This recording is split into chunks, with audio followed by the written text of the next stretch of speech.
បាទសួស្តីពុកម៉ែបងប្អូនជាទីគោរពដែលស្រឡាញ់និងចូលចិត្តវិស័យការចិញ្ចឹមមាន់ទាំងអស់គ្នាបងប្អូនបាទអញ្ចឹងមកដល់ពេលបច្ចុប្បន្ននេះនៅក្នុងស្រុកយើងទទួលជ្រាបទាំងអស់គ្នាហើយថាវិស័យកសិកម្មនៅស្រុកយើងកំពុងតែរីកចម្រើនទៅមុខជាតារាបបាទពីមួយឆ្នាំទៅមួយឆ្នាំបាទមិនថាកសិកម្មផ្នែកខាងដាំដុះឬក៏ខាងចិញ្ចឹមសត្វទេណាបងប្អូនគឺកំពុងតែរីកចម្រើនបាទអ្វីត្បិតតែការរីកចម្រើនរបស់ស្រុកយើងគឺមានកម្រិតតិចជាងប្រទេសផ្សេងទៀតក៏ដោយបាទក៏ប៉ុន្តែយើងក៏ដឹងថាស្រុកយើងកំពុងតែរីកចម្រើននិងលូតលាស់គ្រាន់បើបាទមួយរយៈក្រោយនេះផ្នែកខាងកសិកម្មបងប្អូនឥឡូវគឺយើងនិយាយអំពីកសិកម្មផ្នែកខាងចិញ្ចឹមសត្វវិញណាបងប្អូនបាទក៏រីកចម្រើនខ្លាំងដែរនៅពេលបច្ចុប្បន្ននេះពាក់ព័ន្ធទាំងការចិញ្ចឹមគោចាំមាន់ចាំអីទេបាទមានទាំងកសិដ្ឋានធំជាច្រើនបាទរាប់សិបរាប់រយនៅក្នុងស្រុកខ្មែរយើងបាទហើយសម្រាប់យើងដែលចង់ចាប់ដើមមុននឹងឈានដល់កសិដ្ឋានយើងគួរតែចាប់ដើមការជាមួយនឹងការចិញ្ចឹមលក្ខណៈគ្រួសារបងប្អូនបាទចាប់ពីមេ4 5អីទៅបាទកុំឲ្យចាប់ដើមលេងដាក់មេ10 20 30អីតែអត់រួចទេណាបងប្អូនបាទយើងតែចាប់ដើមពីបន្តិចទៅហើយស្វែងយល់ពីវាបាទតើមាន់យើងវា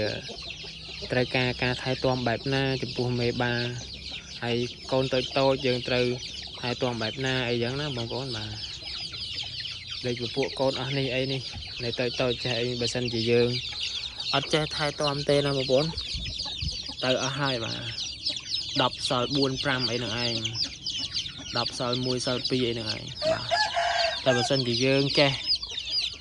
ពីរបៀបថែទាំវាបាទ10វាអាចសល់ត្រឹម8 9អីហ្នឹងវាមិនអាចថានៅទាំង10ទេបាទជួនកាលវាអាចដែរវាអាចនៅទាំង10ដែរប៉ុន្តែវាមិនរហូតទេបងប្អូនបាទធម្មតាជាសត្វដែលមានជីវិតបាទយើងចិញ្ចឹមតែងតែមានល្បេះហើយ1 2បើហ្នឹងយើងនិយាយថាបើសិនជាយើងមានបច្ចេកទេសនៃការចិញ្ចឹមចឹងណាបងប្អូនបើយើងអត់មានបច្ចេកទេសទេគឺ10ហ្នឹងទៅអស់6 7ហើយសល់2 3អីហ្នឹងហើយមកដល់ពេលបច្ចុប្បន្ននេះយើងអត់អាចចិញ្ចឹមទៅតាមបែបបុរាណដូចកាលពីឪពុកម្ដាយ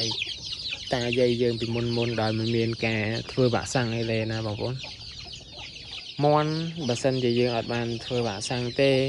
គឺដល់រដូវដែលមានផ្ទុះជំងឺដូចជាពពួកមេរោគអាសន្នរោគឬក៏ញូកាសហ្នឹងបងប្អូនគឺទៅឲ្យអត់សល់ទេបងប្អូនបាទអាហ្នឹងបើសិនជាយើងអត់ធ្វើវ៉ាក់សាំងតែបើយើងបានធ្វើវ៉ាក់សាំងវាទោះយ៉ាងណាក៏មិនមានហានិភ័យច្រើនដែរបាទការហានិភ័យវាតែងតែមានហើយប៉ុន្តែ